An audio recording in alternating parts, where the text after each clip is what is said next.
Nah, oke, sebelum kita mulai, saya ingin mengajukan pertanyaan dulu gitu. Bapak dan Ibu, apa sih yang Bapak dan Ibu ketahui tentang coaching? Ada nggak sih yang sudah pernah mendengar coaching? Makhluk apa sih coaching itu? Ngapain sih ada coaching? Aku sudah nikmat-nikmat nih belajar NLP, udah nikmat-nikmat nih belajar hipnosis. Kok ada lagi satu ilmu yang muncul sekarang, coaching? Silakan Bapak dan Ibu yang sudah pernah belajar, yang sudah pernah baca, yang sudah pernah tahu, yang sudah pernah baca-baca buku itu, saya yakin pasti sudah pernah. Monggo, silakan, ada yang mau sharing? What is coaching? Ada yang mau sharing secara verbal boleh, atau ada yang mau chat boleh. Coaching itu apa sih? Makhluk apa coaching? Jadi sebelum Bapak Ibu menjawab, saya berlatar belakang dunia pendidikan. Kebetulan saya S1-nya di Universitas Negeri Jakarta, UNJ. Saya mengambil kepelatihan olahraga. Pelatihan olahraga. Dulu coaching hanya untuk olahraga, pembinaan fisik gitu kan.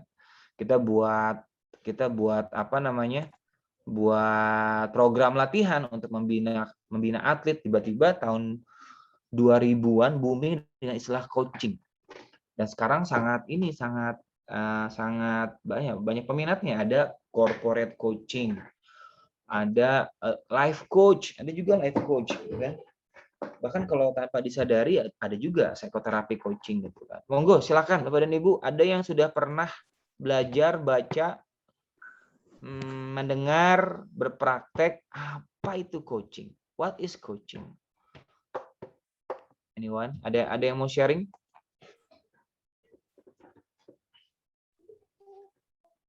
Mungkin bisa melalui Oke, Master, terima kasih. Mohon izin off kamera karena sama bersamai bocil. Siap. Ya. Gimana, Bu Elis?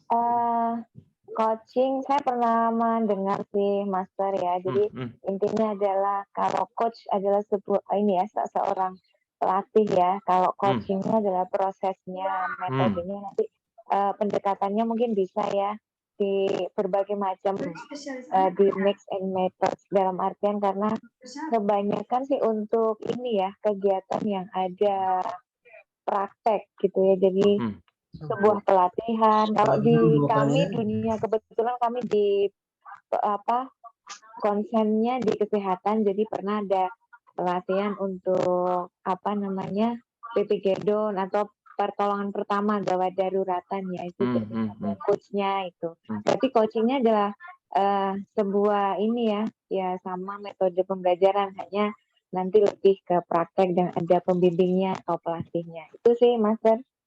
Wah, luar biasa. Tepuk tangan untuk Ibu Elis. Monggo, ada lagi yang mau sharing? Apa sih coaching itu? Makhluk apa sih? Waalaikumsalam. Siapa ini? Bu Cahyani. Bu Cahyani. Silakan Bu. What is coaching Bu? Apa experience dengan coaching? Coach itu yang simple ya menurut saya itu membantu berpikir kreatif ya seorang coach itu ya, untuk menemukan ide-ide baru, untuk menggapai dan untuk memberi motivasi untuk mencapai tindakan tersebut gitu loh. Ya. Nah, ya saya juga mau bertanya nih. Udah nanya ya, belum materi udah nanya ya. Enggak, maksudnya gini, kita sendiri sebagai coach nih, coach hipnoterapi gitu kan. Ini coach. Itu terjemahannya apa? Gitu. Tolong diterjemahin gitu aja. Makasih. Terjemahkan baik siap. Ada hal unik ya. Makasih Bu Cahyani dan Bu Elis, tepuk tangan buat Bu Cahyani dan Bu Elis. Jadi ada cerita unik gitu kan. Jadi saya dipanggilnya bukan coach tapi coach ya. Jadi pakai U-nya. U itu berarti kursi ya. Coach itu kalau diartikan dari Merriam-Webster itu berarti kendaraan atau kereta. Artinya ya, kendaraan atau kereta yang menghantarkan seseorang untuk mencapai tempat tertentu. Jadi kendaraan lah. Kayak kereta, tahu kan kalau zaman dulu tuh di Inggris tuh ada kereta kuda dan di belakangnya tuh ada keretanya lah. Kalau sekarang delman sebenarnya. Jadi penghantar. Tapi pada akhirnya sederhananya gini, coach itu menghantarkan seseorang untuk mencapai tujuan tertentu.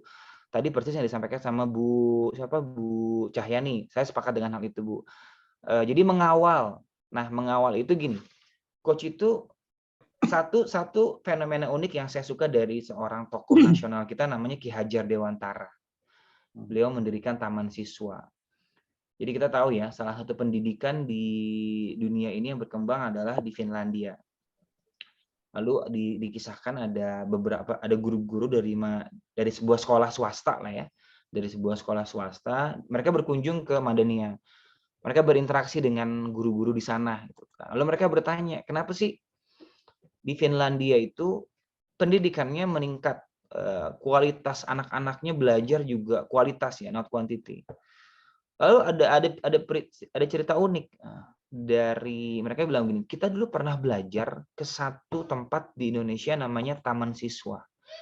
Nah, itu didirikan oleh yang namanya Ki Hajar Dewantara. Mereka menggunakan konsep coaching. Tapi dulu belum istilah coaching ya. Tapi ada filosofi yang diambil dari Taman Siswa yang dibangun oleh Ki Hajar Dewantara. Apa itu? Sebagai guru, kita ada di belakang, ada di samping, ada di depan. Maksudnya apa? Ketika di belakang, kita memotivasi anak. Ketika di samping, kita mengawal, mendampingi anak mencapai tujuan tertentu. Ketika di depan, ngapain? Kita ngasih contoh. Inilah yang sekarang berkembang di coaching. Makanya ada coaching, misalkan ada business coach. Orang yang sudah mempelajari business coach, otomatis kalau dia sudah mempraktekkan bisnis, akan menjadi hal yang unggul. Jadi bisa menceritakan tentang bagaimana fenomena bisnis.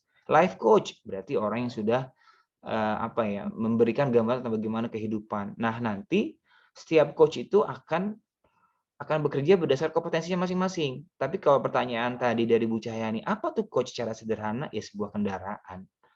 Coachnya artinya sebuah kendaraan. Lalu profesinya, pekerjaannya coach, ya tadi menghantarkan seseorang mencapai tujuan tertentu berdasarkan sumber daya yang dimiliki, oke, untuk mencapai tujuannya. Nah, fungsi coach apa? Ya tadi mengawal. Oh, kalau misalkan dia belok ke kiri, ya kita arahkan. Ada yang unik dari clean coaching ini. Kenapa saya suka clean coaching ini? Karena tema-tema psychological coach, tema-tema psikologi. Karena saya senang gitu kan dalam tema-tema terapeutik, psikoterapi. Ini jadi bahan lah. Jadi bahan saya untuk ketemu sama klien, calon klien. Kenapa? Karena kita mencari tahu apa sih tujuan mereka, bagaimana sumber dayanya. Oke, malam ini saya coba untuk menjadi penghantar untuk Bapak dan Ibu yang belum pernah mempelajari coaching. Jika sudah pernah, ya keuntungan, berarti ada pengetahuan baru ya. Oke, kita lanjut. Jadi malam ini perkenalkan nama saya dulu, mungkin ada yang belum kenal. Saya Yusila Sutianto. Ini foto terbaru saya dari Gunung Lawu. Kemarin minggu lalu saya naik Gunung Lawu, pengen ketemu Pak Pinto sebenarnya, cuma nggak sempet. Nah, ketika saya naik Gunung Lawu itu, saya didampingi oleh porter, gitu ya. Jadi kita naik berdua, dia mendampingi saya jadi porter. Nah, porter itu sebagai coach buat saya. Karena apa? Dia membantu saya untuk mengarahkan saya ke tempat yang ingin saya tuju. Apa yang saya tuju? Puncak. Puncak dari Gunung Lawu. Porter mendampingi saya di belakang. Dia benar-benar tahu gitu kan. Tahu kemampuan fisik saya gitu kan. Jadi di belakang dia dampingi saya ketika saya sudah mulai agak cepat gitu kan. Dia di samping saya, sampai di depan. Jadi ada perubahan. Nah, porter itu adalah coaching. Porter itu adalah coaching. Karena apa? Dia mendampingi saya untuk mencapai tujuan tertentu. Nah, dalam kehidupan, tema-tema coaching adalah bagaimana kita mengawal tujuan yang ingin dicapai oleh klien kita. Bedanya kalau di coaching, istilahnya coachee. Ya. Kalau di hipnoterapi, istilahnya klien. Nah, ini saya, Yusila Sutianto. Saya diberikan kesempatan sebagai instruktur di IHC, lalu di Kreatif NLP, saya juga di BNSP, tender BNSP, praktisi resource terapi, asesor di LSPKHI. Mudah-mudahan ya Bapak dan Ibu nanti bulan November akan ada sertifikasi BNSP untuk juru hipnotis dan hipnoterapi. Monggo ikut karena sekarang sudah tersebar di Indonesia asesornya. Jadi kemungkinan besar nanti ketika akan praktek punya sertifikasi berlambang Garuda. Coba Bapak Ibu bayangkan jika sertifikasinya lambang Garuda ya. Sertifikasinya lambang Garuda, berarti apa? Diakui oleh pemerintah. Ya, silakan nanti yang belum mendaftarkan diri untuk ikut juri hipnosis dan hipnoterapi BNSM monggo. Mumpung difasilitasi oleh IHC nanti sebagai LKP. Nah, ini Certified Hypnotherapist IACT USA. Ini salah satu standar lah ya dari IHC buat Bapak dan Ibu yang nanti ingin menjadi bagian trainer IHC monggo. Ini adalah standar-standarnya IACT, lalu juri hipnosis dan hipnoterapi, lalu nanti BNSP monggo. Mohon dibantu. Ya, mohon dibantu. Sudah udah ya. Oke, ini saya silakan kalau suka baca-baca tulisan saya senang sekali untuk berinteraksi ngobrol gitu. Kadang-kadang saya lebih suka ngobrol. Kadang-kadang ditanya tuh pas lagi jam sehari saya sebagai pendidik, sebagai tenaga pendidik, sebagai pengajar, dan saya mempraktekkan coaching ke murid-murid saya. Kadang-kadang yang nanya itu di jam-jam sekolah. Mungkin biasa saya oper ke jam 4, jam 5 untuk ngobrol saat jam pulang. Oke, ini saya. Nah, untuk memulainya saya ingin mengawali dengan dua buah quotes yang berhubungan dengan coaching. Jadi gini, memberikan pertanyaan pada klien setelah mendengarkan keluh kesahnya adalah langkah awal untuk melakukan perubahan. Selain kita bertanya tentang biodatanya, pertanyaan awal yang kita ajukan kepada klien itu bisa menjadi cara untuk mereka melakukan perubahan. Contoh sederhana apa? Apa yang kamu harapkan terjadi? Sederhana pertanyaan itu, tapi menstimulasi, men-trigger cara berpikir seseorang untuk lompat dari problematika hidupnya, cari solusi. Ya kan? Jadi pertanyaannya bukan pertanyaan meratapi, tapi pertanyaan apa sih jalan keluar yang ingin kamu capai dari terapi ini? Kan sederhana. Jadi itu pertama, pertanyaan bisa merangsang orang untuk berpikir. Ya. Lalu quotes yang kedua adalah dari Eugene Ionesco, "It's not the answer that enlightens, but the question." Ini saya mencoba untuk menerjemahkan, tapi kok bahasanya jadi aneh gitu kan. Jadi bukan jawaban yang mencerahkan, tapi pertanyaan yang diberikan kepada seseorang. Pertanyaan yang berkualitas akan memberikan hasil jawaban yang berkualitas. Jadi kalau orang ditanya, coba ceritakan pengalaman kamu ketika melakukan hipnoterapi. Sederhana itu kan, tapi itu menstimulasi orang untuk mengakses sebuah gambar, sebuah suara, sebuah rasa, sebuah pola berpikir di dalam benak pikirannya. Jadi kalau orang ditanya udah ngehang, nah itu yang namanya dalam hipnoterapi atau dalam dunia pemberdayaan namanya transderivational search, pencarian ke dalam untuk seseorang mencari sebuah jawaban dari pertanyaan yang diberikan sama orang lain. Pernah nggak sih ditanya? Pernah nggak lihat orang ditanya begini bengong nih? Bentar. Nah itu lagi nyari ke dalam tuh. Nah coaching fenomenanya itu bagaimana orang masuk ke dalam dunia berpikirnya, memproses cara berpikirnya untuk apa? Mencari jawaban.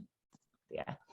Nah, coaching banyak sekali menggunakan pendekatan pertanyaan. Karena apa? Tapi bukan hanya nanya ya. Bukan nanya yang sifatnya kepo ya, bukan. Tapi pertanyaan yang menghubungkan sebuah pengalaman, sebuah experience. Nah, asiknya coaching adalah kalau klien paham, enak. Tapi kalau klien nggak paham, ya ribet. Makanya kalau Bapak dan Ibu ingin menggunakan coaching, klien harus tahu. Sama seperti psikoanalisis, dia akan memilih orang. Nggak semua cocok dengan coaching. Nggak semua orang cocok dengan psikoanalisis. Nggak semua cocok dengan hipnoterapi yang berbasis sugesti. Nggak semua juga orang cocok dengan terapi mesmer. Jadi artinya, jika Bapak dan Ibu mempelajari banyak skill dalam tema-tema self-industry atau self-help, keuntungannya adalah ada banyak senjata. Nah, coaching ini adalah pilihan, sumber daya yang Bapak dan Ibu bisa gunakan. Oke, saya mau mulai dengan pertanyaan dengan dua quotes itu. Jadi pertanyaan yang berkualitas, akan mendapatkan jawaban yang berkualitas. Nah, tujuan pembelajaran dari nanti tanggal masih lama ya, masih tanggal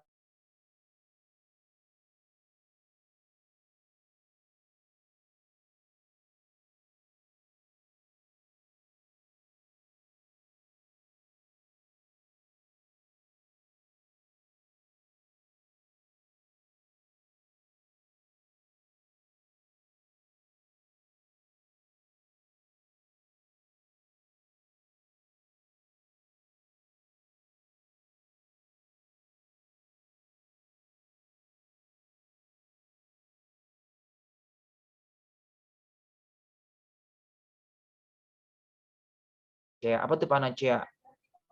Panacea itu berarti obat segala obat gitu loh kan. Jadi hipnoterapi bisa digunakan ke semua hal, enggak juga. Coaching bisa digunakan semua hal, enggak juga. Apalagi EFT bisa digunakan semua, enggak juga. Ada peruntukannya. Jadi istilahnya panacea, obat yang bisa digunakan untuk banyak hal. Jadi saya berpikir bahwa nggak semua bisa digunakan. Kayak dulu psikoanalisis, ternyata psikoanalisis juga nggak bisa membantu banyak orang gitu kan. Hanya orang-orang tertentu aja yang bisa digunakan, sama kayak coaching gitu kan. Nggak semuanya orang. Oke, lalu makasih Mas Diki. Nah, jadi gini, saya ingin memulai dulu tentang rumus perubahan, mengelola perubahan. Jadi ada Gleicher dan Bechard, dia bikin sebuah formula tentang perubahan. Ada C itu adalah change, perubahan. Perubahan selalu muncul karena apa? Dissatisfaction, ketidakpuasan. Orang itu pengen berubah pasti karena apa? Adanya ketidakpuasan. Entah ketidakpuasan dalam diri, entah ketidakpuasan terhadap orang lain, oke, selalu berawal dari situ. Oke, perubahan selalu datang dari ketidakpuasan. Lalu ketika orang sudah tidak puas dengan sebuah keadaan, dia ingin merubah, akhirnya apa? Munculnya visi. Ingin mencapai tujuan tertentu, aku ingin A, aku ingin B, ada visi yang sifatnya tadi panca indera, misalkan dia membayangkan, dia merasakan, atau orang yang audio berarti mendengarkan. Nah, ketika sudah ada dissatisfaction, ada visi, lalu ada langkah awal. Nah, orang ini biasanya kebingungan di mana di langkah awal. Oke, aku ingin berubah nih, but how is the first step? Atau jangan-jangan ada orang yang tahu dia ingin berubah, udah punya langkah awal, tapi penyambungnya, penghubungnya nggak ada gitu. Penghubung untuk mencapai itu nggak ada. Jadi dia udah melangkah awal, tiba-tiba apa? Tiba-tiba nggak kuat, ego strateginya nggak kuat, muncullah apa? Resistant to change. Ada satu prinsip di dunia psikologi namanya inersia sama relapse. Apa tuh? Setiap organisme itu akan berpotensi kembali ke sebuah titik awal. Ya, sama. Dalam dunia terapeutik ada namanya relapse atau kambuh. Orang akan kembali ke pola dan perilaku lama ketika apa? Tidak terjadi penguatan ego. Yaitu tadi resistant to change. Biasanya berhubungan apa? Lingkungan, perilaku, kebiasaan, apalagi kata-kata, keyakinan. Nah, kalau nanti Bapak ini belajar NLP, akan belajar itu namanya neurological level. Bagaimana orang itu sulit berubah. Nah, inilah rumus inilah yang akhirnya menjadi satu sandaran buat coaching. Oh, ternyata coaching itu membantu orang melangkah lebih jauh dari keinginan perubahannya. Seperti kita ketahui, keberhasilan dari proses hipnoterapi itu adalah apa? Ketika ketika orang melakukan hal apa yang ingin dilakukannya. Misalnya nih, saya tahu nih, misalkan contoh ya, saya tahu nih, merokok itu nggak bagus. Saya tahu efeknya ini dan segala macamnya. Tapi why I keep smoking? Kenapa ada orang tetap merokok gitu loh kan? Kan berarti bagaimana stop smoking itu bisa berhasil? Kalau dia berhasil berhenti, itu keberhasilan dari terapeutik. Gitu. Berapa hari ini saya menemukan sebuah satu quotes yang dibuat, bukan quote saya ya, namanya Michael Hall. Saya lagi senang baca bukunya Michael Hall. Dia kaya banget dengan apa ya? Kaya dengan mungkin dia banyak literasi, kaya dengan cara berpikir dan sudut pandangnya. Dia bilang gini, kita itu, ini bahasa Inggrisnya ya, we hurt by ideas and then heal by ideas. Kita merasa sakit itu karena sakit hati karena adanya ide. Kita sembuh juga karena ada ide baru. kita merasa kecewa itu karena ada bahasa. Dan kita sembuh karena ada bahasa baru. Kita merasa sakit hati itu karena ada makna yang kita buat. Dan kita sembuh karena ada makna baru yang kita buat. Kita merasa nggak percaya diri, nggak mampu karena apa? Ada keyakinan yang kita buat. Dan kita sembuh karena keyakinan yang kita buat. Lalu bahasa, ide, makna, dan keyakinan itu menjadi satu kesatuan di apa? Di belief system kita. Nah, belief system kita itu adalah sebuah experience yang pernah kita jalanin. Nah, untuk bisa membuat keyakinan tumbuh, nggak membatasi diri, butuh apa? Penguatan ego. Disitulah fungsi pendekatan terapeutik bekerja. Entah itu coaching, entah itu hipnoterapi, entah itu mesmerism, entah itu EFT, entah itu body oriented psychotherapy, apapun itu, tujuannya apa sih? Menanamkan sebuah pemikiran baru ke pemikiran lama. Ini pemikiran lama, ini pemikiran baru. Pemikiran lama tersimpan di mana? Wah, kalau dalam pendekatan hipnoterapi apa? Di pikiran bawah sadar. Berarti perlu ada ide baru yang ditanam di pikiran sadar agar nanti bisa menembus ke sini. Kan sesederhana itu kan. Maksudnya apa sih? Bahwa ketika Bapak dan Ibu punya banyak penghayaan, punya banyak kata-kata, linguistiknya oke, cara ngomong terhadap dirinya oke, akan apa? Akan terjadi pertumbuhan terus, growth mindset. Nah, kenapa saya sampaikan ini? Karena ternyata resistant to change itu disebabkan karena apa? Keterbatasan bahasa. Seperti kita ketahui, terbatasnya bahasa seseorang, akan mempengaruhi terbatasnya dunianya dia. Ini bahasa Inggrisnya, the limit of your language will be the limit of your world. Terbatasnya kosakata dan bahasa yang Anda miliki akan membuat terbatasnya juga dunia Anda. Contoh nih, saya cuma bisa bahasa Inggris dan bahasa Indonesia dan bahasa Jawa. Jalan-jalan ke Perancis, ketemu Pak Untung Sinaga, saya diem, terbatas. Itu maksudnya gitu. Nah, kenapa sih belajar tema-tema coaching, NLP, apapun itu? Karena apa? Secara linguistik, kita punya pilihan kata. Karena ketika kita punya pilihan kata, ketika kita melangkah untuk memperkuat perubahan-perubahan yang ingin kita capai dari visi yang telah kita buat, tadi, relapse, inersia, resisten nggak muncul. Nah, ini adalah rumus perubahan. Lalu, ini kan peta kesadaran nih. Ini kan yang kita sering bahas nih, yang sering kita bahas dalam dunia psikoterapi ya. Kesadaran ada conscious, ada unconscious. Ini yang ditemukan oleh Sigmund Freud. Conscious apa? Systematic thinking, critical thinking, data, logis, analisis, argumen, kontrol. Kalau dalam dunia pendidikan istilahnya apa? Otak kiri. Ya, karena kalau di dunia pendidikan kita menggunakan istilah pikiran sadar, mereka akan bingung. Lebih baik karena memang dari hasil scanningnya, oh ternyata otak kiri lebih berfungsi ketika orang bekerja. Otak kanan lebih berfungsi ketika orang rileks ya. Otak kanan apa? Ya unconscious, pikiran bawah sadar, fungsi fisiologi, refleks, memori, emosi, heuristic thinking atau menghubung-hubungkan. Nah, ini kan kesadaran gitu ya. Kenapa nih saya sampaikan? Karena nanti dalam coaching itu kita menghubungkan tadi. Menghubungkan informasi yang ada di pikiran bawah sadar dan critical thinking. Oke, apa itu coaching? Ini saya ambil dari ICF, gitu kan. Kemitraan dengan klien melalui proses kreatif dan memicu pemikiran yang mendorong klien memaksimalkan potensi pribadi dan profesionalnya. Jadi apa? Coaching itu secara sederhana gini, menstimulasi seseorang untuk mengoptimalkan potensi-potensi yang sudah ada di dalam dirinya. Jadi kita nggak ngasih sugesti. Hipnoterapi ada yang berbasis sugesti, ada yang berbasis eksplorasi.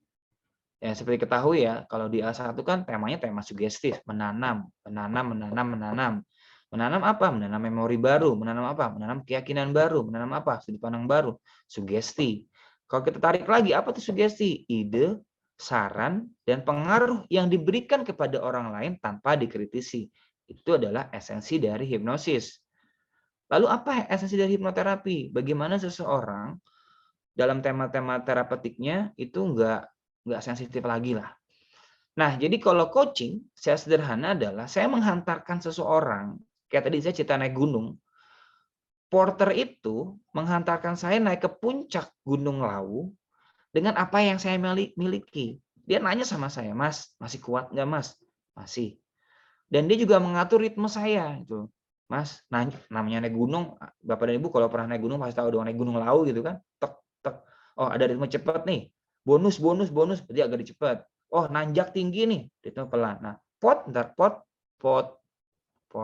itu kan porter di gunung. Dia ngasih saya, Mas, masih kuat nggak?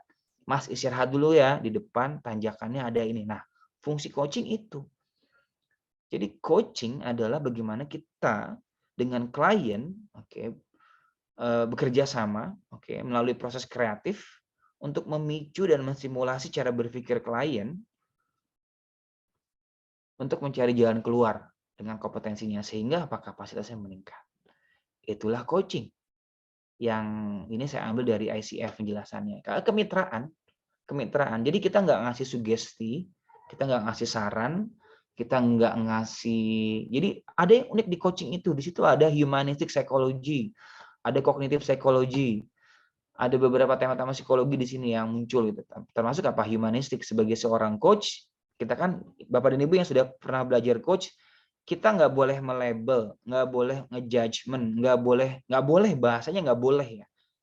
Bahkan ada aliran coach yang nggak boleh direktif, nggak boleh mengarahkan.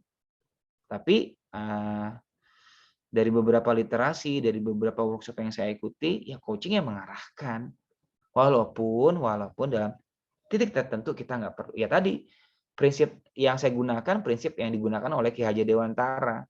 Ada di belakang, di samping, dan di depan. That is coaching.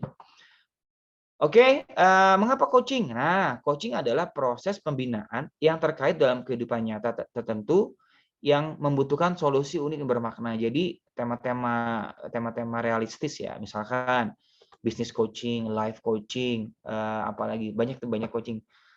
Hijrah coach ada juga saya pernah baca itu. Ya temanya apa? Orang akhirnya memaksimalkan potensi berpikirnya kan. Tapi lagi-lagi cara dimaksimalkannya itu bukan dari saya sebagai coach, bukan, tapi dia cari jalannya. Ada konsep yang namanya emergent knowledge. Wah, ternyata selama ini aku sudah berpikir ini gitu kan. Kenapa enggak? Ya, aha moment, banyak aha moment yang muncul. Apa sih bedanya terapi dan coaching? Nah, ini perlu kita ketahui nih. Terapi yang berarti belajar ulang.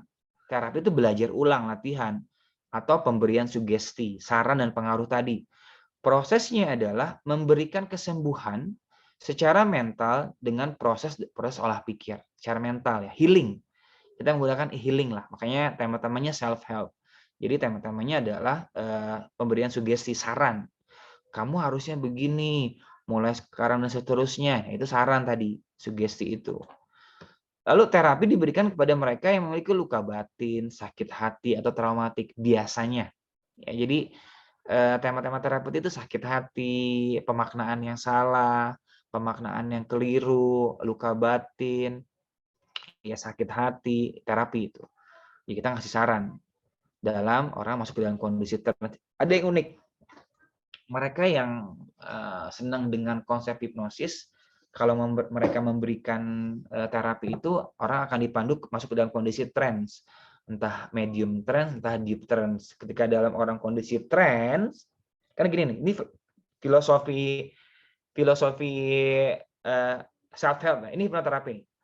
Hipnoterapi itu Bapak dan Ibu punya folder zip kayak komputer. Nah, folder zip itu adalah kumpulan asumsi, keyakinan, perasaan, generalisasi, distorsi di sini semua. Ketika orang masuk ke dalam kondisi deep trance, ini kebuka nih. Set. Ketika kebuka, seorang hipnoterapis akan memberikan saran atau eksplorasi. Jadi ketika ini kebuka, akan masuk pemaknaan baru, meaning baru. Saat ketutup, orang sudah punya cara pandang dan insight baru dari masalahnya. Ini hipnoterapi. Gitu ya. Ada lagi repetisi. Orang yang suka dengan tema-tema CBT misalkan. Jadi dibuat jalur baru di otak. Repetisi ulang.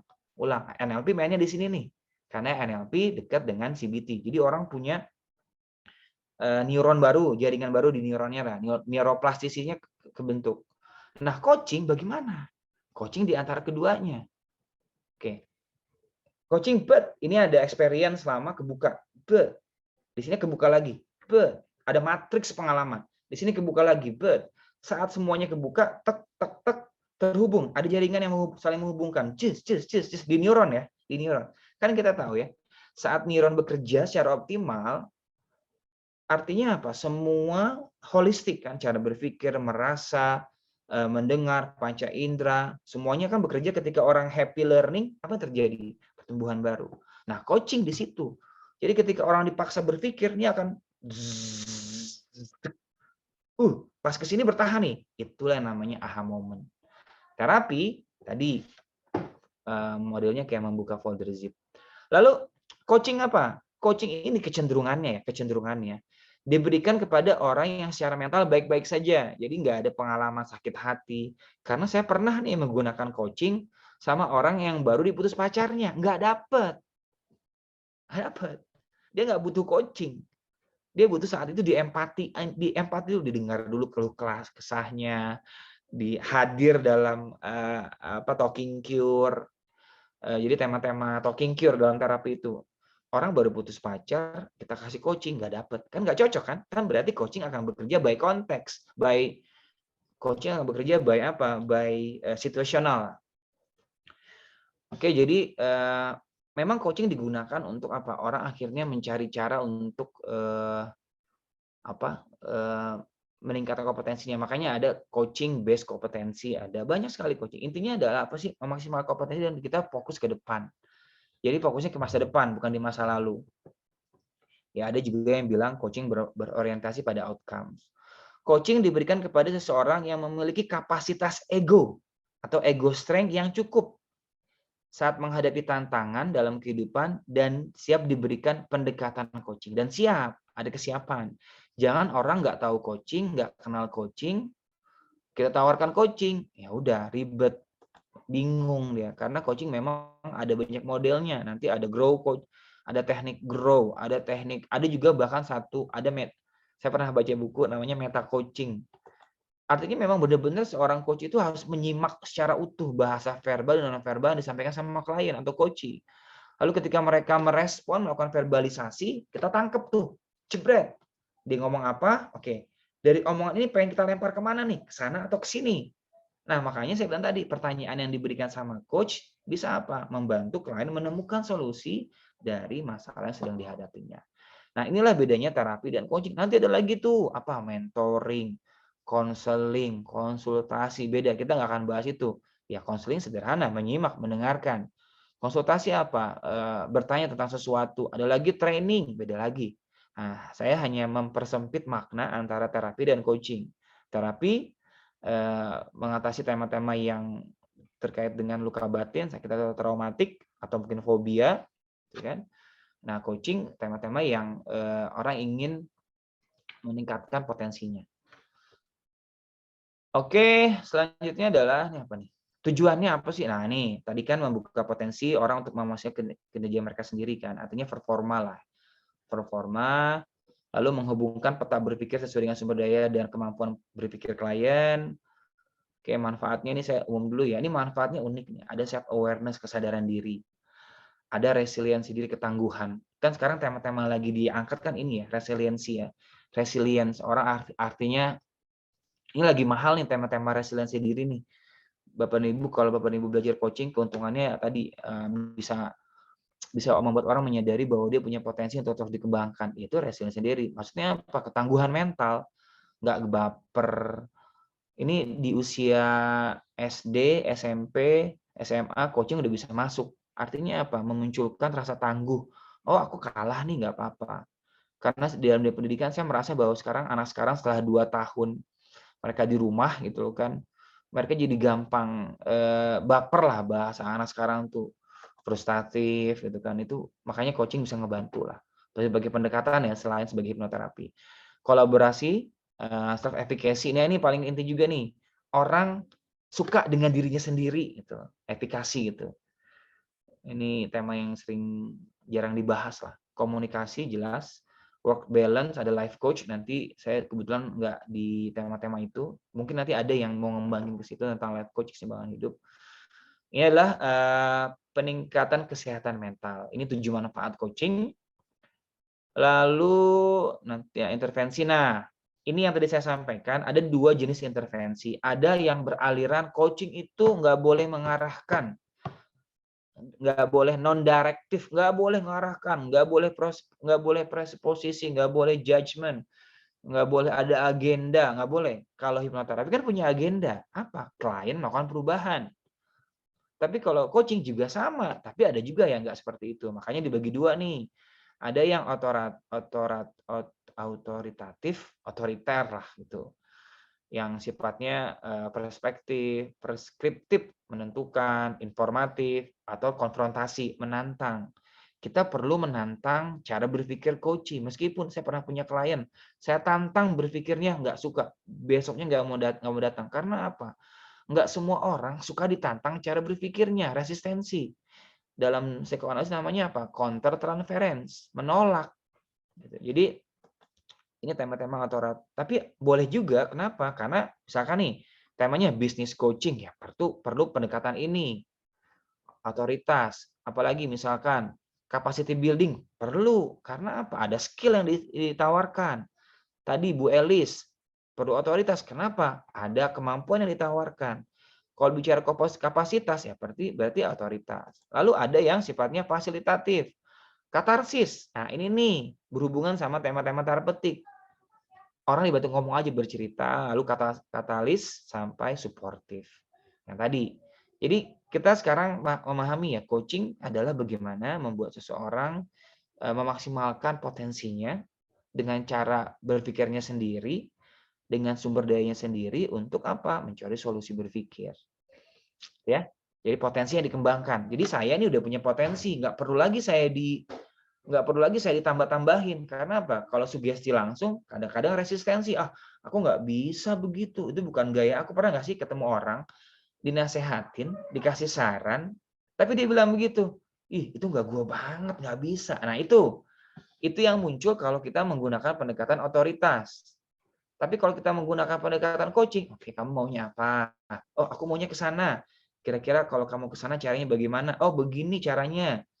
Oke, ketika kamu sudah begini caranya, kalau misalkan ada hambatan, apa yang kamu lakukan? Oh, aku begini. Jadi mereka berpikir. Kita menstimulus, men-trigger. Dia mencari solusi. Oke. Nah, ini saya pakai bahasa Inggris gitu ya. Dan ini sederhana sekali. Ada satu pertanyaan dalam coaching itu yang sangat dasar sekali untuk mengetahui konsekuensi berpikir seseorang. Ada will. Jadi gini, kalau do lakukan, don't tidak lakukan. Kalau will akan, berarti won't tidak akan. Jadi contohnya gini nih, ini ada Bu Suci nih, partner komunikasi saya. Salam Bu Suci. Nah, saya baru buka ini soalnya, baru buka gambarnya, ternyata ada Bu Suci. Boleh contoh Bu Suci tentang penggunaan Cartesian model. Bu Suci, ada satu hal yang sedang ingin dikerjakan. Bu, masih di mute, Bu, masih di mute.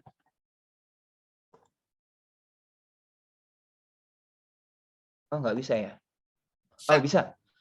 Ya, kita pakai pertanyaan Cartesian aja, sederhana, tapi ada nggak hal yang sedang Ibu sekarang gundah gulana gitu kan? Gundah gulana sih tidak ya. Ada yang pengen dicapai dan memang ini kelas ini. Kelas ini. Kan waktu kemarin sama Coach Yusdi kan waktu bilang kapan ini yang ada coaching gitu. Ternyata sekarang deket-deket deh. Oke. Jadi apa yang terjadi kalau Ibu ikut kelas clean coaching, Bu? Ya kan saya itu banyak member ya, ratusan. Nah, ada beberapa juga yang suka konsul. Ya, ini kan bisa juga untuk memotivasi mereka meningkatkan bisnisnya, meningkatkan omsetnya gitu. Selain nanti untuk terapi healing juga. Kalau Ibu nggak ikut kelas coaching, apa yang terjadi, Bu? Ya, saya sih selama ini ada sih pertanyaan, tapi kurang tajam gitu ya. Masih full. Ini setelah ini lanjutannya apa ya gitu. Oke. Jadi karena suka mentok gitu. Suka mentok ya. Ini saya sampai beli buku tuh, tapi belum dibaca. Oh ya, saya juga punya buku itu tuh, Bu. Ngebantu sekali, Bu. Ya, itu lagi belajar itu. Jadi apa yang tidak akan terjadi kalau Ibu nggak ikut kelas clean coaching? ya saya tidak akan berkembang, terus juga tidak akan mencapai apa yang menjadi tujuannya coach saya mungkin gitu ya. Atau member-member saya. Member saya maunya seperti ini, tapi kan karena pertanyaan-pertanyaan saya mentok dan terbatas, jadi nggak sampai dengan tujuannya ya, jadi mengambang mungkin gitu. Wow. Jadi yang akan terjadi adalah apa kalau Ibu ikut kelas coaching tadi akan lebih bertumbuh berkembang ya Bu ya? Tumbuh berkembang dan Yes. menemukan member-member saya menemukan solusi atas permasalahannya. Gitu. Oke, jadi apa yang akan terjadi? Apa yang tidak akan terjadi kalau Ibu tidak ikut kelas clean coaching? Tidak akan terjadi. Tidak akan terjadi ketika tidak ikut kelas. Tidak akan terjadi. Oke, agak ngeheng ya. Oke. Oke, ini jadi gini. Intinya gini, barusan saya sudah mempraktekkan pertanyaan Cartesian quotient ini. Jadi orang kita ajak berpikir tentang konsekuensi logis sebuah pemikiran dan perilaku. Tadi kan apa yang akan terjadi kalau kamu ikut udah ini? Pernah ya waktu kemarin tuh? Pernah Bu. Ini cuma saya belum terjemahkan karena PowerPoint yang sudah bahasa Indonesia belum saya pindahkan. Yang waktu itu pernah. Yes. Ini ngebantu sekali Bu, ngebantu sekali. Karena apa? Kan saya nggak mengarahkan. Saya cuma pengen tahu jawaban Ibu apa. Oh oke. 4 pola ini sudah ngebantu sebenarnya. Nanti kalau di kelas clean coaching saya kasihnya sudah terjemah bahasa Indonesia ya. Jadi makasih Bu Suci, tepuk tangan buat Bu Suci gitu ya. Ini ngebantu sekali buat anak-anak terutama. Contoh nih anak-anak nih. Ya kita pakai bahasa dengan anak-anak ya. Ayah aku mau minta beliin ini dong, handphone dong. Oke. Terus kalau kamu beli handphone, apa yang akan terjadi sama kamu? Aku akan ini ayah. Wah, dia bercerita konsekuensi berpikir. Karena apa? Kita pengen tahu seberapa dalam idenya sehingga dia melemparkan sebuah statement. Kan ada orang ngambang-ngambang gitu kan. Wah, kalau aku begini, nanti aku begini. Kalau aku nggak begini, nanti aku begini. Pernah nggak seperti itu kita? Kan every day we do that, right? Seperti kita melakukan seperti itu. Nah, coaching ngebantu. Nah, makasih. Ini Cartesian. Lalu yang sering digunakan ini umum sekali namanya grow. Ini metode grow. Jadi kalau ada growth, ada combat, ada sompret kemarin Bu di NLP ada sompret. Jadi banyak sekali tinggal nanti digunakan. Ada score model, tapi kita nggak ngomongin itu karena itu coaching yang umum digunakan. Saya juga punya beberapa formula ya coaching, tapi ngebantu minimal kita tahu nih coaching itu apa sih tujuannya. Tujuannya adalah membuat seseorang menemukan cara untuk mencari jawaban dari pertanyaan-pertanyaan dalam hidupnya, gitu ya. Ini coaching. Ini umum sekali, nanti bisa di screenshot ini. Jadi misalkan coaching, apa sih yang kamu harapkan terjadi? Udah jelas tuh, tadi saya kasih contoh. Aku pengennya ke sana, aku ingin ke Paris. Terus kamu sekarang sedang situasi apa? Oh, aku punya dana banyak nih untuk ke Paris. Oke, situasinya oke, mendukung. Lalu apa sih yang bisa kamu lakukan pilihannya? Ya aku nambah-nambah lagi nih untuk ini. Lalu apa yang akan dilakukan saat ini? Apa yang akan kamu lakukan untuk mencapai tujuan itu? Ya aku beli tiket. Ya, itu sederhana, coaching sederhana. Tadi sudah ada Cartesian, sudah ada coaching. Nah ini ngebantu banget nih.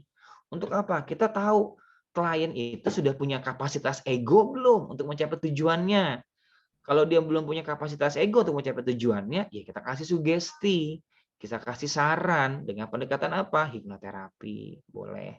Ya, ini coaching dengan metode grow, ini umum sekali bisa dibaca. Ini juga saya dapat dari Google. Lalu sekarang kita masuk ke clean language. Kenapa clean language? Karena saya menggunakan pendekatan ini. Apa sih clean language? Kenapa bahasanya clean language? Jadi istilah lainnya dalam bahasa Indonesia namanya adalah bahasa resik. Bahasa halus yang membuat seseorang atau bahasa bersih yang membuat seseorang itu menemukan solusi dari masalahnya. Kayak gini loh, saya ngasih minum, ini sebenarnya mirip-mirip sama hipnotis terselubung, bedanya ini lebih psychological. Tapi kalau hipnotis terselubung kan ngasih saran, ini enggak. Saya ngasih minum sama seseorang, tapi di minumannya itu ada anggur. Ya. Dia seakan-akan oke aja, tapi anggurnya itu membuat dia aku dapat jalan nih, dapat cara nih gitu kan. Oh ternyata aku seperti ini, namanya emergent knowledge. Nah, emergent knowledge itu adalah pengetahuan yang berkembang dari sebuah stimulus pertanyaan. Lalu apa tuh? Ini dia.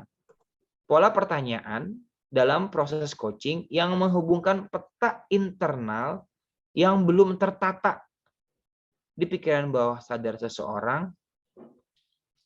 Oke, sorry, maaf nih. Sorry. Sebentar. Secara sadar, ini maaf. Tadi kan kita udah bicara ya, udah ngomongin tentang halo?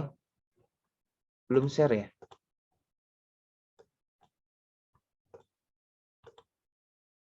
Udah keluar screen-nya, Kakak? Sudah, tapi belum full. Ya, oke. Jadi gini, pola pertanyaan dalam proses coaching yang menghubungkan peta internal yang belum tertata di dalam pikiran bawah sadar seseorang secara sadar. Jadi kita tanya seseorang secara konsius, kita tanya sebuah pertanyaan, lalu pertanyaan itu dia bawa ke dalam dirinya. Nah, ketika dalam diri, nanti pertanyaan itu akan mencari oh mana nih jawabannya. Itulah coaching fungsinya. Jadi bukan kita yang menata pikiran bawah sadar klien yang belum terhubung, tapi klien yang menata cara berpikirnya. Oh, ternyata di sini sama ini belum terhubung nih, aku perlu sambungkan. Oh, yang ini sama ini belum terhubung nih. Ada namanya matrix of experience. Matrix dari sebuah pengalaman. Nah, sebuah pengalaman itu akan terpecah-pecah. Kan kita tahu ya, kita punya filter mental ya. Kita itu akan menghapus informasi yang nggak penting, kita akan melakukan generalisasi, lalu kita akan mendistorsi sebuah pengalaman. Nah, itu peta. Nah, hasil dari filter mental itu akan terpecah-pecah di pikiran bawah sadar kita. Nggak tertata tuh. Kita punya pengalaman, punya pengalaman pernah menyelesaikan sebuah masalah di usia 8 tahun misalkan. Ada skill nih, ada kompetensi berpikir. Nah, pengalamannya tersimpan. Tiba-tiba di usia 18 tahun ada sebuah masalah yang sama nih. Kita lupa, dulu tuh kita pernah nyelesain dengan sebuah skill berpikir. Nah, coaching itu narik ini ke atas. Oh, jadi apa? Tadi kita coping skill-nya. Makanya salah satu manfaat dari coaching adalah apa? Meningkatkan kesehatan mental seseorang dengan proses berpikirnya. Kan kita tahu ya, tadi saya sampaikan, kita sakit hati karena ada sebuah ide yang kita pahami, tapi kita juga sembuh karena ada sebuah ide yang kita pahami. Ya. Oke, ini coaching. Nah, oke. Mengapa namanya clean atau resik tadi? Jadi filosofinya saya suka nih. Jadi David Group itu dulu dia seorang NLPers gitu kan. Trainer NLP, bahkan kalau Bapak dan Ibu baca bukunya The Innovation of NLP. Jadi clean language ini adalah generasi ketiga dari NLP. Lalu kenapa dia menggunakan kata clean? Dia bilang gini, dulu saya menggunakan pertanyaan meta model, pertanyaan Milton model, yang ternyata itu membajak cara berpikir seseorang. Karena kan apa? Hipnotik kan temanya apa? Menanamkan sugesti kan. Lalu bahasa clean digunakan oleh Group adalah seperti seorang ahli bedah. Saat dia ingin melakukan operasi, dia harus membersihkan tangannya dulu, digosok-gosok dulu. Karena apa? Kalau tangannya nggak bersih, ketika dia melakukan operasi bedah, ada virus yang masuk, nggak steril. Nah, virus yang masuk itu diibaratkan oleh Group adalah apa? Agenda kita sebagai seorang hipnoterapis. Karena pengen naik, bahasanya apa? Karena ingin branding gitu kan, karena ingin branding, lalu klien-klien kita paksa untuk bisa sembuh. Boleh? Ya boleh aja, no problem gitu kan. Ini kan hanya sebuah pendekatan. Bedanya Group adalah bilang, kita nggak boleh menggunakan agenda sendiri untuk membuat klien sembuh. Presuposisi, asumsi, itu nggak boleh. Kalau dalam pendekatan Group. Presuposisi, asumsi, itu dianggap Group sebagai apa? Virus tadi. Makanya kalau kita tarik lagi ke belakang, pendekatan psikoanalisis, kalau dalam terapi, kan Sigmund Freud nggak pernah berhadapan sama klien. Klien diminta untuk asosiasi bebas, Freud di belakangnya. Karena apa? Freud memahami kalau ketika seseorang melakukan verbalisasi lalu dia melihat Freud akan berpengaruh. Sama kayak Group. David Group pengennya clean. Nggak mau hasil keputusan klien itu atas pengaruh dari siapa? David Group. Makanya namanya clean. Dan dia nggak mau ketika klien membuat sebuah paradigma berpikir baru, itu terkontaminasi dengan apa? Cara pandangnya dia. karena dia nggak mau membajak cara berpikir klien. Agak unik memang David Grove ini. Jadi dia nggak pengen, karena saya juga pernah gitu, mungkin Bapak dan Ibu yang pernah melakukan terapi juga pernah melakukan seperti ini. Ketika kita kasih sugesti sama klien, lalu dia buat keputusan berdasarkan saran kita, tiba-tiba saran yang kita berikan itu membuat dia lebih menderita, kita bisa disalahkan. Makanya ada perlu consent form. Bukan salah benar ya, bukan. Tapi artinya itu akan terjadi. Nah, pendekatan clean, kita bukan nggak mau disalahkan ya, tapi kita ingin menguatkan ego strength-nya si klien. Jadi pemilihan keputusan yang dia buat berdasarkan cara berpikirnya dia. Oke, tadi kita nggak mau mengkontaminasi cara berpikir klien, karena kata Grove yaitu virus berpikir gitu kan. Karena referensi berpikirnya untuk memutuskan sesuatu bukan dari klien, dari saya, dan itu nggak lama itulah muncul namanya relapse. Karena apa? Referensi berpikir seseorang ketika memilih dan memutuskan sesuatu bukan berdasarkan sumber daya dan potensi yang dimiliki oleh orang itu, tapi sumber daya dan potensi yang dimiliki oleh saya. Itulah muncul konsep yang namanya kambuh. Karena apa? Oh ini bukan saya banget nih, nggak gua nih, bukan gua. Itu seperti itu akan muncul. Apalagi kalau kita bicara soal ego state kan. Ego kan punya mekanisme ego. Nah, kalau mekanisme egonya nggak diredam, ya tadi dia muncul. Ini bukan kamu, Yusdi. It's not you, gitu kan. Disiplin nggak mungkin. Bangun pagi-pagi nggak mungkin. Kan bagian kita akan ngomong seperti itu. Lalu siapa sih yang mengembangkan David Grove? Bisa dicari. Dia udah wafat tahun 2008. Nah, dalam dunia psikologi dia disebut dengan the genie in psychological world. Psikolog, jin dalam dunia psikologi. Nggak lama memang umurnya, tapi penemuannya lumayan membantu lah buat orang yang senang-senang tema psikologi ya. Lalu dia belajar sains, dia juga orang NLP. Jadi saya pernah buat satu buku namanya Clean Language for Education. Saya belajar dari seorang guru. Lalu saya buat bukunya, saya modifikasi dengan meta model, dengan Milton model. Oh, saya malah dimarahin. Nggak bisa. Pendekatan clean language bukan membajak cara berpikir seseorang, bukan menanam sebuah pemikiran ke pemikiran orang yang bukan, tapi mengawal seseorang untuk maju ke sebuah tujuan dengan cara berpikirnya dia. Ya udah, buku itu saya ganti, saya rombak, lalu saya publish tahun 2018, hanya sekitar ada 20-30 buku itu, karena saya berpikir nggak semua orang juga punya minat di sini. Akhirnya saya ketemu namanya Clean Coaching. Oke, dia counseling psikologi, tertarik dalam tema-tema trauma. Memang dia psikolog gitu kan. Oke, jadi dia tertarik gini, karena nggak semua orang bisa memverbalisasikan sebuah pengalaman yang menyakitkan. Contoh nih, maaf ya, aku disakiti dia katakan aku anjing babi, itu jarang orang mau ngomong seperti itu. Maaf ya, itu bahasa yang biasa terucap. Tapi orang akan cenderung menggunakan metafora, bahasa seperti kebun binatang. Metafora. Atau ada klien yang, maaf nih, mungkin Bu Suci pernah bertemu dengan klien, dia nggak mau menceritakan pengalaman di sexual abuse atau physical abuse, dia nggak mau cerita itu. Maaf ya, aku apa bahasanya Bu, diperkosa lah ya, diperkosa sama ini. Nggak semua orang mau menceritakan itu. Aku ini sebagai seksual. Ya, kan nggak semua orang mau cerita itu, Bu.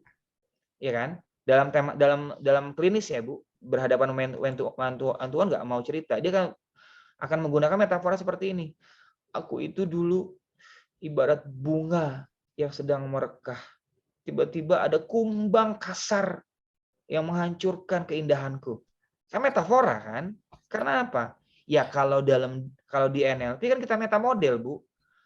Maksudnya apa kumbang itu? Maksudnya apa? Orang kan nggak nyaman digituin.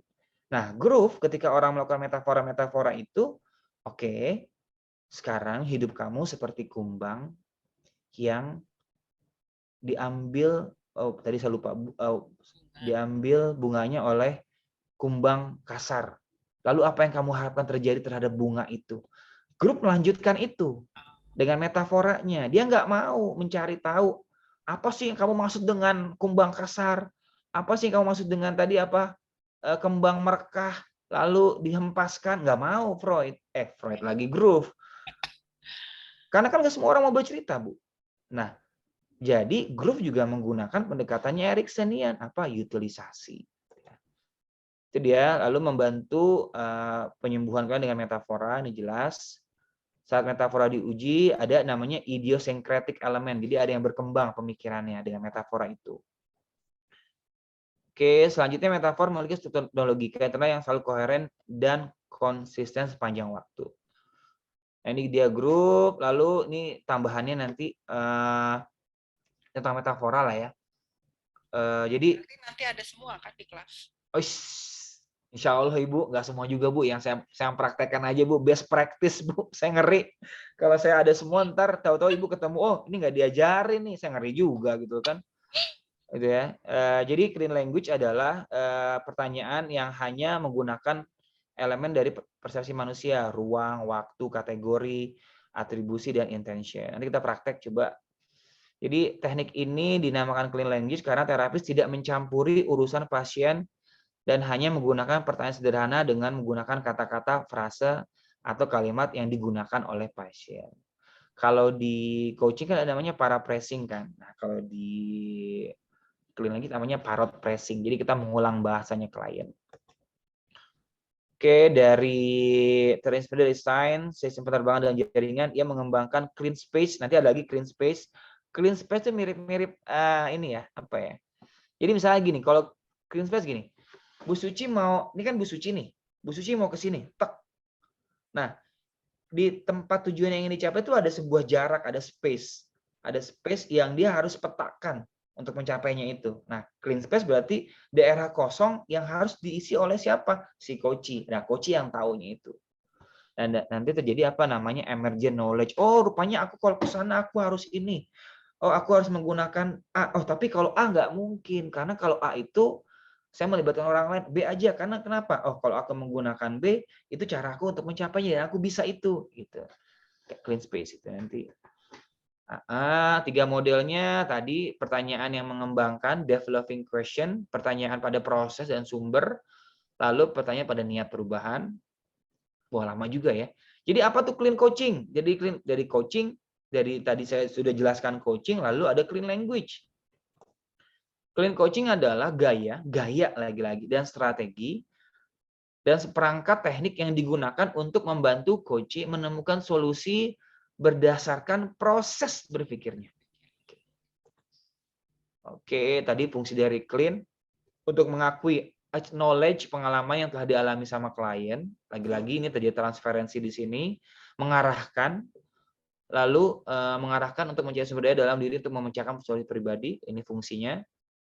Apalagi nih? Apa saja? Oke. Apa saja yang ada di clean coaching? Memoris, jelas. Metafora, jelas. Metafora itu pengalaman klien ya. Di luar tubuh.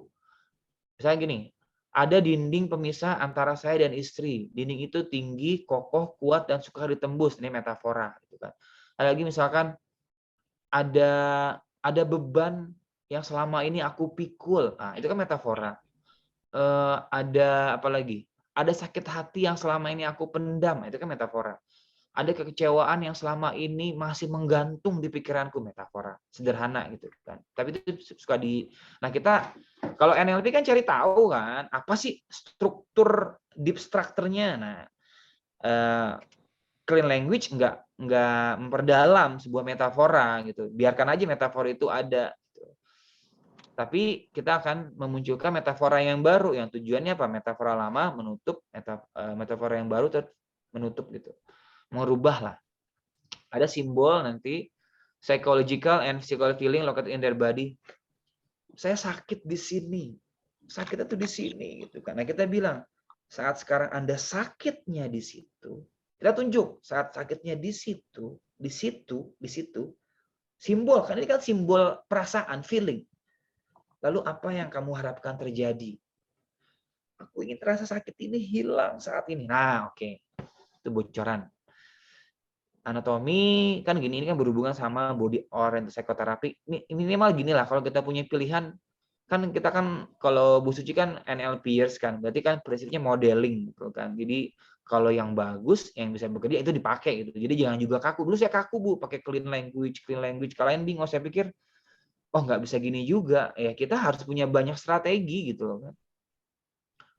Oke, tadi nafas saya sesak mendengar hinaan itu. Omongannya jelek banget, nancep di ulu hati saya.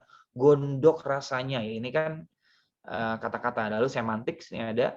Nah, untuk memulainya, oke, kita harus tahu dulu. Kan tadi di awal saya menggunakan kata keluh kesah.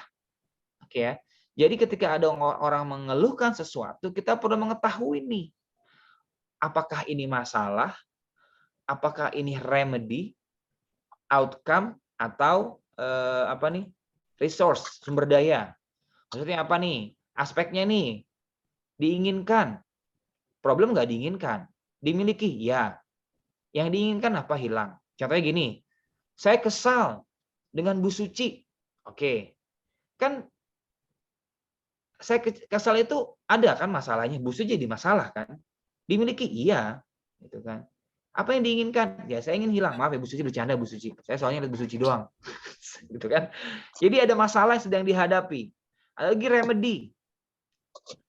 Saya ingin mengurangi grogi saat presentasi. Tujuannya apa? Turun. Mengurangi. Remedy, mengurangi. Ada outcome. Saya ingin mengikuti lomba presentasi. Tujuan. Ada lagi resource. Saya suka melucu, sumber daya. Nah, dengan kita peka dengan bahasa yang diucapkan sama seseorang atau klien, kita tahu nih dia pengen apa. Oh, dia sedang ada masalah nih. Oh, dia ingin berubah nih. Oh, dia ingin mencapai tujuan nih. Oh, dia punya sumber daya nih. Gitu. Jadi tujuannya apa? Kita bisa tahu kapan kita menggunakan clean language. Orang ini dalam sebuah situasi yang dia nggak tahu jalan keluarnya, oke? Atau apa gitu. Prores namanya. Nah, contoh nih, bos saya, nih kira-kira P-nya apa nih ya? Bos saya memang brengsek, P-nya apa tuh? Baca nggak? P, problem berarti. Oh, berarti bosnya dianggap brengsek nih. Saya ingin mengurangi rasa benci pada anak buah saya. Ingin mengurangi, remedy. Saya ingin, coba ya, ada yang mau jadi, jangan Bu Suci nih. Ada nggak seseorang, ini kita bisa baca nanti ya. Ini belum ya. Saya pandai di tempat kerja saya. Oke, sumber daya, dia punya sumber daya. Keputusan penempatan ini tidak adil bagi saya. Oke, berarti apa? Problem. Contoh nih, ada nggak yang punya masalah sekarang? Ada nggak yang mau praktek demo? Jangan itu, jangan masalah, semua juga punya masalah. Kan ada yang mau demo nggak? Harapan gitu bisa. Nggak, sekarang gini, Bu Suci adalah coach, datang ke saya gitu. Silakan Bu. Datang ke saya ingin dibantu. Atau jangan Bu Suci deh, yang lain deh. Ada nggak? Ayo dong. Ingin dibantunya. Ada yang mau praktek? Kalau nggak Bu Suci lagi dong. Tapi bukan masalah kalau Iya, nggak apa-apa, it's okay. Dari sini aja kita lihat. Nanti Ibu tuh sebenarnya lagi sedang dalam situasi apa. Silakan Bu Suci. Ada yang diinginkan, ya. Iya, sekarang Ibu ngomong, buat statement dulu. Oh, iya, Oke, Bu Suci sekarang lagi dalam pengen umroh. Oke. Nah, enggak itu. Oke, Bu. Apa yang perlu terjadi agar Ibu bisa umroh? Bu. Hah? Apa? Yang apa yang perlu terjadi yang terjadi agar Ibu bisa umroh? Ya, buat perencanaan. Buat perencanaan. Kira-kira seperti apa sih perencanaan yang akan Ibu buat? Perencanaannya, planningnya kapan? Berapa lama? Jangka waktunya? Apa saja yang harus disiapkan? Gitu. Oke. Lalu kapan itu bisa terwujud, Bu? Umpamanya tahun depan. Oh, kalau dekat-dekat ini apa yang bisa Ibu lakukan agar tadi umroh itu bisa tercapai, Bu? Dekat-dekat ini ya harus mengumpulkan dananya secepatnya karena bukan sendiri, pinginnya sekeluarga gitu. Oh, mungkin terjadi mungkin, Bu? Insya Allah bisa terjadi. Ya, tepuk tangan. Kan Bu Suci yang memetakan cara berpikirnya. Tapi tadi tujuannya Bu Suci adalah apa? Outcome, sudah punya tujuan. Coba sekarang kita praktek yang punya masalah. Coba lihat. Jadi gini ya, kita akan menggeser perlahan-lahan sebuah situasi sehingga orang tahu apa yang akan dilakukan. Oke nih ya, ini seperti ini ya. Nanti saya jelasin di kelas ya. Jangan semua di sini nanti kelasnya nggak ada yang ikut. Punya masalah dengan Oke. keluarga. Saya nggak punya masalah dengan keluarga, jadi bingung. Oke, coba ada yang mau prakteknya nih. Ini saya udah kasih satu teknik dasar ya. Ini yang clean Ini udah coaching. semua, waduh gaya. Oke, sekarang ada yang mau praktek satu orang. Bu Naning. Selain Bu Suci, ayo. Bu Naning udah siap tuh. Halo. Itu Bu Naning. Halo, Coach. Halo Pak Yus, ya Halo, Bu Mister. selamat malam. Bu Naning atau Pak Budi nih, dua-duanya ntar gantian Oh ya, ya. Pak Budi mungkin, Pak Budi dulu deh. Boleh nggak apa-apa, Ibu? Boleh juga boleh. Pak Budi. Bu Naning. Monggo, Pak. Iya. Oke, silakan Pak Budi dulu. Silakan Ya, Pak Budi. monggo. Ya, Gimana Pak? ini masalah nggak ya tadi Pak ya? Coba Mister? aja, Bapak sekarang pengennya apa yang ingin dibahas? Ya, jadi saya mau mencapai tujuan saya untuk supaya berhasil dan sukses. Oke, apa persisnya Pak? Dalam hal apa ingin berhasil dan sukses? Untuk dalam usaha. Oke, ketika usaha itu terjadi sukses, apa yang perlu terjadi sebelumnya? Agar Bapak bisa sukses dan dalam usaha, apa yang perlu terjadi sebelumnya? Sebelumnya ada juga yang turun gunung. Oke, turun gunung. Oke. Terus?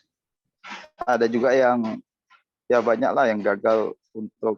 Oke, kan gini. Tadi kan Pak Budi, mohon izin Pak Budi ingin sukses dalam usaha gitu ya? Ya. Oke, itu jelas ya. Identifikasi tujuan tuh. Pak Budi ingin sukses dalam usaha. Oke, lalu saya tanya lagi. Dan ketika Pak Budi sukses dalam usaha, apa yang akan terjadi nantinya? Saya bisa untuk bersedekah lebih banyak. Dan sama tadi seperti Bu Suci mau umroh, mau naik haji. Oke. Seperti itu. Oke, ada nggak hal lain yang akan terjadi kalau Bapak nanti berhasil sukses dalam usaha? Ya artinya bisa untuk yang lain-lain. Oke, bisa yang lain-lain ya. Oke, dan Bapak ingin sukses dalam usaha gitu ya. Apa yang perlu terjadi sebelum Bapak sukses dalam usaha? Untuk menata suatu pencapaian, kita perlu untuk kliennya harus dibanyaki. Oh, jadi Bapak mau, ini usahanya usaha hipnoterapi maksudnya ya? Usaha hipnoterapi ya? Saya ada di proyek juga, Pak. Oke, nah sekarang yang Bapak ingin capai usaha dalam bisnis atau dalam terapi.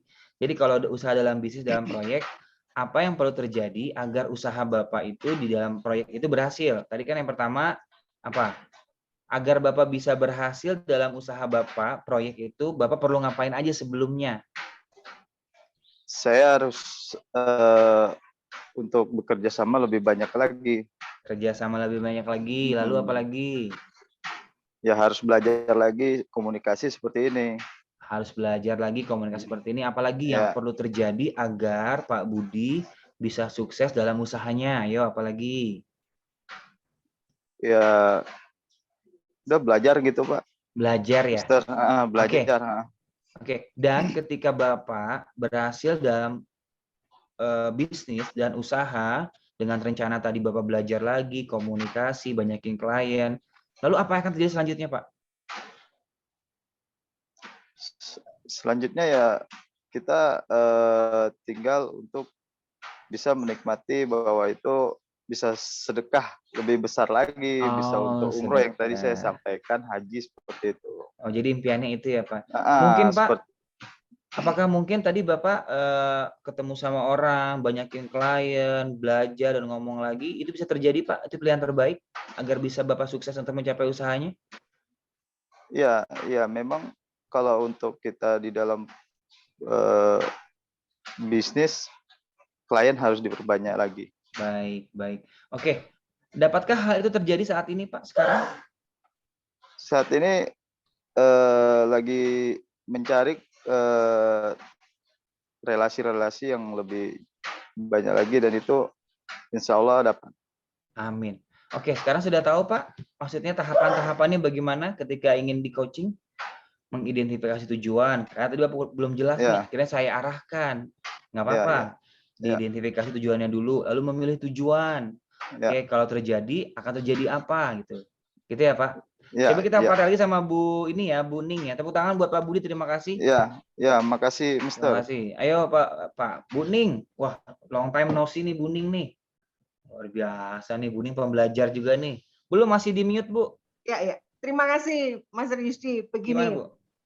Saya kepingin juga, ini kan dengan coaching ya, mungkin saya ikut kelas deh, mungkin soalnya dengan coaching dan saya itu punya tim, maksud saya supaya dia juga tidak meremehkan apa yang sudah kita omongkan seperti itu. Soalnya kalau coaching itu kan pendekatan ya ke seseorang seperti itu menurut saya sih, cuman supaya dia bisa lebih mengembangkan diri, supaya dia itu tidak hanya begitu-begitu aja, supaya dia punya banyak ide, ya agar bisa tim penjualan bisa lebih handal lagi, begitu Master. Ada saran Bu, ini saran nih, bukan coaching. Ya.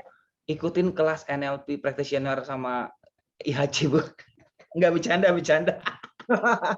NLP yang itu ini lagi kan saya sudah ikut NLP. Iya, ikut lah. Kemarin Ibu nggak riset. Kemarin tuh Bu Suci riset tuh. Oh, maaf, boleh tahu riset. Riset free loh. Bu Naning 5 hari loh ilmu. Waduh. Maaf. Waduh, nggak ngikutin, nggak update jadinya. Aduh, Bu Suci. Nggak apa-apa. Ini kan kita udah praktek, Bu, clean language. Waktu itu clean language ini jadi salah satu materi di kelas practitioner. Cuma saya pikir kok nggak dalam gitu. Jadi ini Bu Naning hanya ingin bercerita ya? Ya, maksudnya kan tujuannya seperti itu supaya kita juga bisa penjualan juga bisa lebih besar. Jadi nggak hanya istilahnya dikatain numpang hidup gitu. Ya, jadi gini Bu, mohon izin Bu. Ini kan kalau coaching kan beda. Ada capacity based coaching. Oke, capacity based coaching artinya dia nambah skill ngomong, skill jualan. Nah, coaching ini adalah, kalau coaching gini, dia sudah ada di bawah, kita naikin ke atas. Kalau tadi yang Ibu sampaikan adalah bagaimana penjualan meningkat atau skill komunikasinya bagus. Berarti bukan dari bawah ke atas, tapi dari luar ke dalam ditambah. Bagusnya kalau dua-duanya, Bu. Ada satu kelas yang bagus, Bu. Namanya The Invisible Influence. Itu NLP for selling atau genius selling. Saya berencana untuk ngembanginnya gitu, karena itu dari Roberto Monaco, itu bagus sekali tuh. Jadi namanya straight line system. Tapi lagi-lagi itu nggak coaching, tapi memang si Roberto Monaco itu nambah skill orang. Ini loh, mindsetnya harus ini, skill ngomongnya harus ini, terpola. Namanya invisible influence. Itu bagus sekali. Mungkin satu ketika saya akan coba kembangin.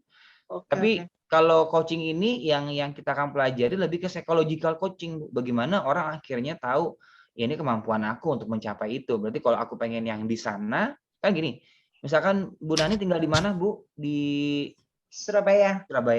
Bu Nani pengen ke Jakarta. Selama ini Bu Nani ke Jakarta cuma suka naik bis doang, gitu kan? Ya udah naik bis. Tapi saya pengen lebih berbeda nih. Pengen apa? Ya naik pesawat, naik kereta api.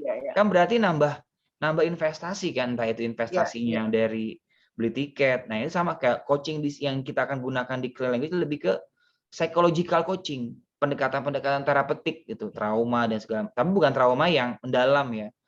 Tadi misalkan yang saya bilang, aduh, maaf ya, nanti ada bahasa-bahasa yang memang ada parrot pressing gitu. Makasih Bu Naning. Jadi sekarang Bu Naning ada yang ingin diceritakan? Sudah. Setidaknya yang tadi saya ini kan yang yang sudah Mas Yusti bilang, iya bagaimana caranya kita bisa yang tadi kalau naik bus itu nggak enak, jadi lebih baik naik pesawat. Tapi saya harus kumpulin uang dulu supaya kita bisa naik pesawat seperti itu. Ya, artinya ada referensi baru kan buat anggotanya Ibu kan. Kan Ibu kan pengen closingnya tinggi, berarti kan mindset, Bu. Mindsetnya perlu diperes tuh. Zzz. Oh, kalau nggak closing nggak dapat bonus misalkan. Oh, Iya, kalau nggak betul. closing itu kan berarti mindset. Betul. Nah, itu nanti ada Bu materinya di materi invisible influence. Oke. Ya Mas Tam, Suci, siap. ada kelas baru. Ya, terima kasih Mas Tam.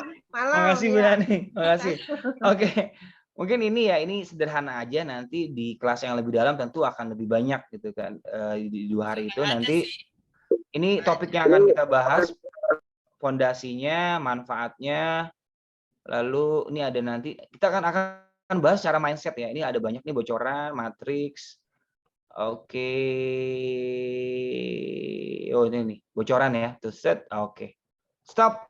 Sampai sini, mohon maaf. Saya memakan waktu Bapak dan Ibu. Izin tanya, apakah benang merah antara clean language dengan psikolinguistik kurang lebih sama, Pak, tentang bagaimana memanfaatkan pola bahasa atau menata cara berpikir seseorang dengan bahasa yang dia miliki sendiri gitu loh kalau clean language. Jadi bahasanya bukan dari bahasa saya, karena kalau bahasa dari seorang terapis tadi referensi berpikirnya ya referensi berpikir saya. Ya mirip-mirip lah Pak tentang bahasa dan komunikasi. Bedanya kalau clean language sudah tertata, sudah ada set pertanyaannya. Makanya nanti ada pertanyaan berbasis development, pertanyaan berbasis proses, pertanyaan berbasis sumber daya. Dan kita juga mengetahui nih, klien lagi butuh apa nih. Tadi kan ada kliennya lagi dalam masalah nih. Nah, tujuan dari coaching adalah menggeser dulu bahwa masalahnya bisa dipecahkan. Oh, ternyata ada remedy. Apa tuh remedy? Dia ingin sesuatu terjadi. Oh, berarti udah ada willingness. Kalau berarti sudah ada keinginan, berarti apa? Ada ego dalam dirinya ingin mencapai tujuan tertentu. Tapi egonya ini belum kuat karena dia nggak tahu bagaimana. Kayak tadi nih Pak Budi, saya pengen usahakan dia menggunakan kata ingin. Saya ingin sukses dan berhasil gitu ya dalam dunia bisnis, contohnya seperti itu. Kan berarti dalam dirinya sudah ada keinginan. Tapi ego ini belum muncul karena apa? Secara linguistik, secara bahasa belum tertata. Makanya ada matriks. Jadi gini ibaratnya kalau clean language itu gini ya. Ini ada dot nih, ada dalam pikiran kita ada dot, ada dot. Artinya jaringan neuron. Nah, jaringan neuron antara dan ini nggak terhubung nih. Nggak terhubung. Nah, tugas kita sebagai clean language adalah tadi menghubungkan ini, gitu. Itu mungkin Pak Oktav. Yes, Bu Suci benar. Oke. Ya, terima kasih. Terima kasih. Mungkin kita bisa ngobrol atau ketika Pak Oktav. Saya senang sekali dengan diskusi karena hari ini saya sedang menikmati buku-buku yang ditulis oleh namanya Michael Hall. Jadi pengembang NLP namanya Meta NLP, Neurosemantik. Memang investasinya agak lumayan. Terus terang saya belum ikut itu, tapi saya investasi ke buku-bukunya. Buku-bukunya saya kurang lebih ada sekitar 50-an bukunya ini nih. Bukunya Michael Hall itu mulai dari Meta States. Saya juga lagi nunggu 3 buku nih tentang Gregory Bateson. Kalau Gregory Bateson kan antropolog ya. Dia yang akhirnya menjadi cikal bakalnya NLP. Bukunya adalah Ecology of Mind. Lalu satu buku lagi The Inspiring Heart. Kan kita kalau beli buku-buku di Kanada itu lumayan ya. Kalau kita beli satu buku itu harganya $35. Dikirim ongkos kirimnya $35. Tapi kalau kita beli 2 buku ongkirnya $35. Jadi daripada beli satu buku hanya 2 buku kan. 2 buku tuh udah kerasa banget tuh. Lumayan gitu kan ngocek kantong. Tapi Michael Hall ini mungkin saya kasih tahu, mungkin silakan nanti cari dicari di internet lah siapa tuh Michael Hall. Kalau di Indonesia ada namanya Neurosemantik. Nah, itu berpengaruh sekali gitu. Oke, ada pertanyaan Bapak dan Ibu? Kalau Setia M Brata itu yang Yes, ya itu. Ya, saya ikut. Yes. Kan bukunya banyak, ada Mastering Emotion. Nah, saya itu kan dia bukan kelasnya kan, dia punya legitimasi untuk bukan kelas. Tapi kadang-kadang harus berpikir. Emang ini Bu, ada cocok nggak cocok Bu, cocok-cocokan gitu kan. Harus mikir nih, ikut kelas beliau itu. Iya Bu, 20 juta Bu, apa 20 juta, 25 juta ya? Wah, Bu Suci mah buka kelas Enggak, mentoring. maksudnya teh itu yang kan ada yang pecahannya yang sedikit-sedikit cuma 1,5 gitu. Oh iya iya iya. Enggak, saya kira Ibu mau ikut kelas neurosemantik. Itu kalau Bu Suci buka kelas mentoring sebulan dapat lah. Amin, alhamdulillah, amin. 25 million gitu kan. Itu seharga apa S1 ya. Oke, Bapak dan Ibu, ada yang ingin bertanya terkait materi clean language? Semoga kita bisa dipertemukan di tanggal berapa ini? Tanggal 27, 28. Oke, jadi ini gini lagi. Pokoknya Bapak dan Ibu yang perlu dipahami adalah segala ilmu ya gunanya untuk referensi lah, referensi ide. Jadi kan gini kan kita itu kan benar-benar saya quotes itu nusuk saya banget gitu. Yang saya bilang tadi, kita tersakiti karena ide. Kita sembuh juga karena ide. Kita sakit hati terluka karena ada makna yang kita buat. Kita sembuh juga karena ada makna baru yang kita buat. Kita sakit hati karena bahasa yang kita susun di kepala kita. Dan kita sembuh juga karena bahasa di kepala kita. Masalahnya dalam tema-tema terapeutik, nggak semua orang piawai itu menyusun bahasa. Nah, clean coaching ini salah satu pendekatan yang bisa membantu diri sendiri dan orang lain untuk menyusun bahasa, kata-kata, makna, dan metafor dalam pikirannya. Jadi, saya tunggu di kelas clean coaching di akhir Oktober. Terima kasih. Oke, nggak ada pertanyaan?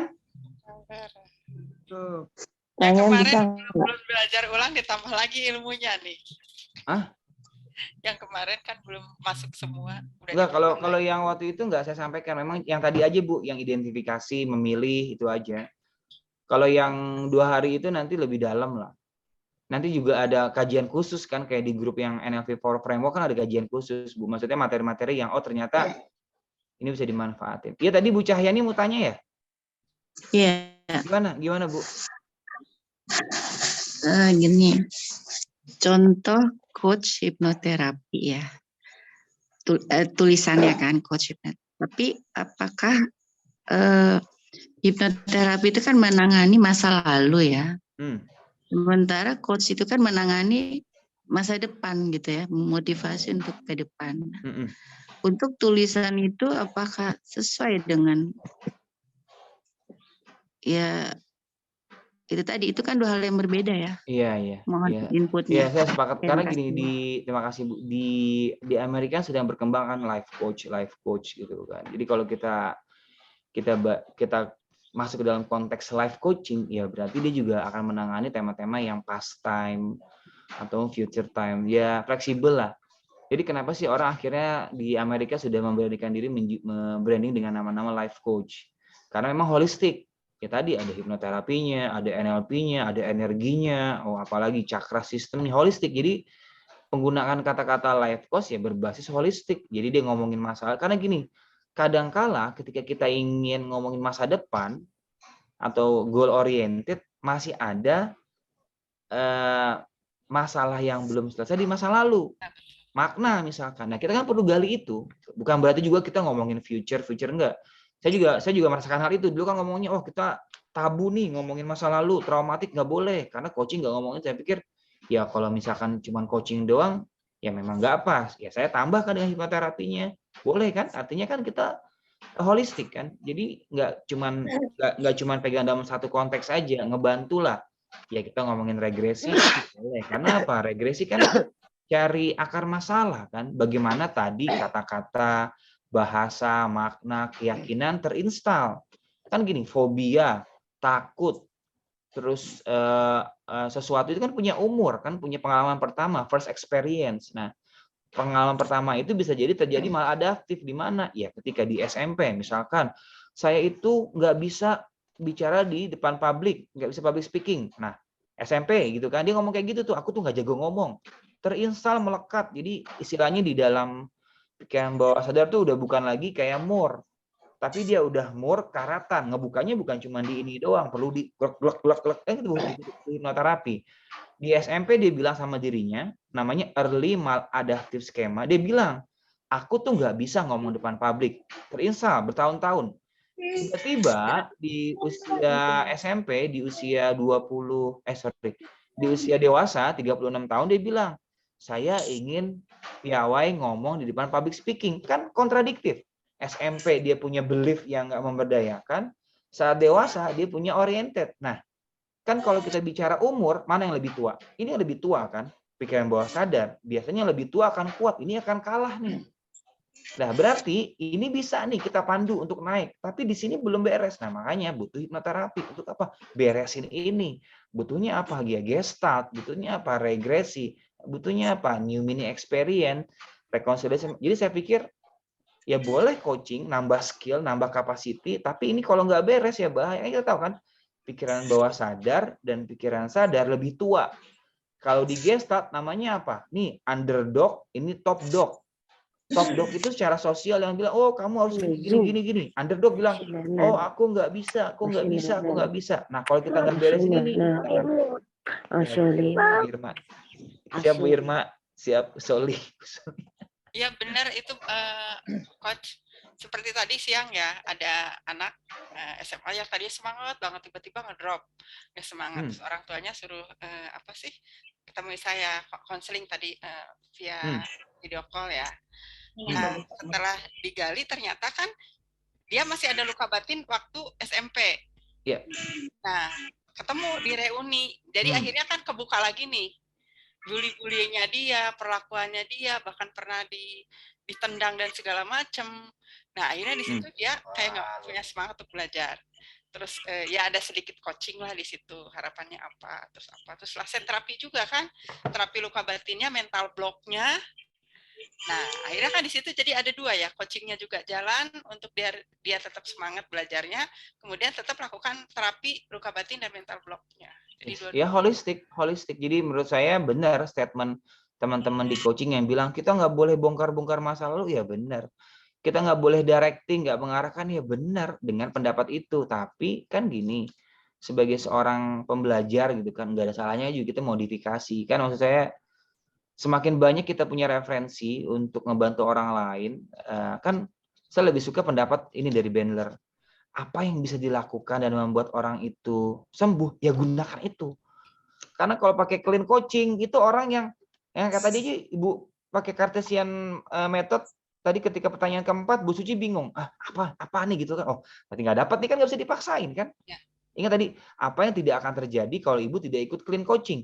Ibu udah mulai bingung. Aduh, maksudnya apa ya? Saya nggak dapat ilmunya dari chat. Bukan. Maksudnya gini, Bu. Ada orang ketika ditanya itu nggak suka ditantang cara berpikirnya. Iya benar, ada yang nggak suka. Kan clean coaching itu kan saya lagi pusing, jangan ditanya-tanya lagi. Yes. Oh, udah.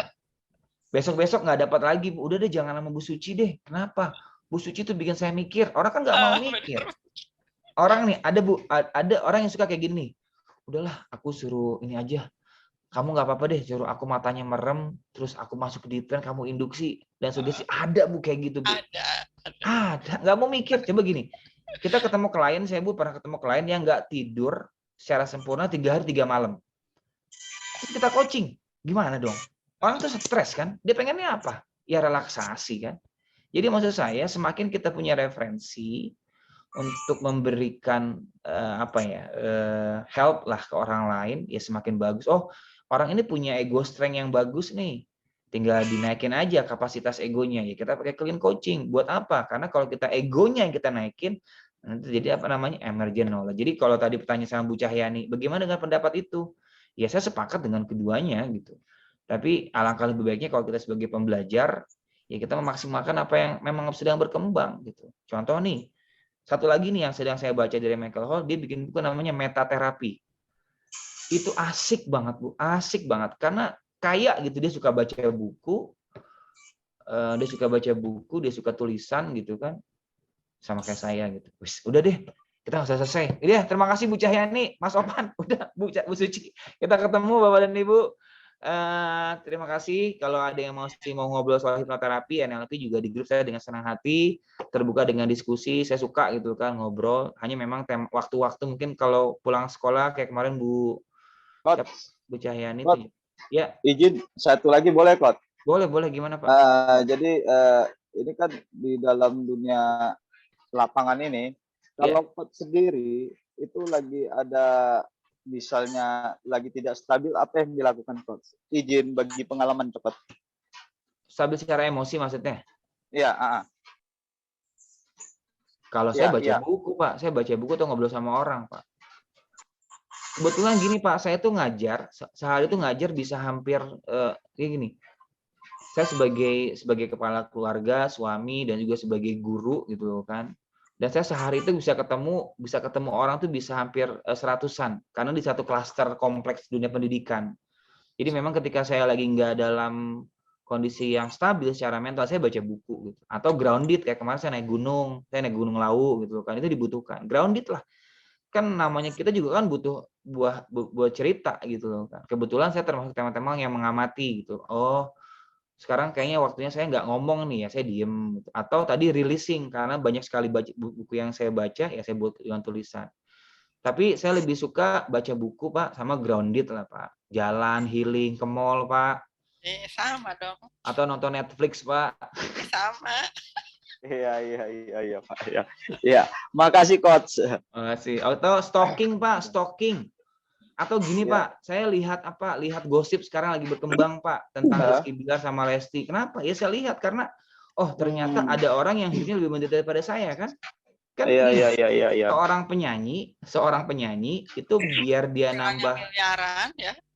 Seorang penyanyi untuk dia bisa menambah kualitas bernyanyinya, dia apa kan sering latihan nyanyi dong, Betul. Terus seorang penulis dia ingin membuat kualitas tulisannya bagus, ya dia baca buku.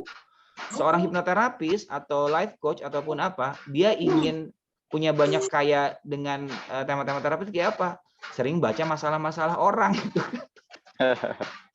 Iya. Dengan membaca masalah orang, kita jadi ningkatin bersyukurnya ya. Oh, ternyata gitu.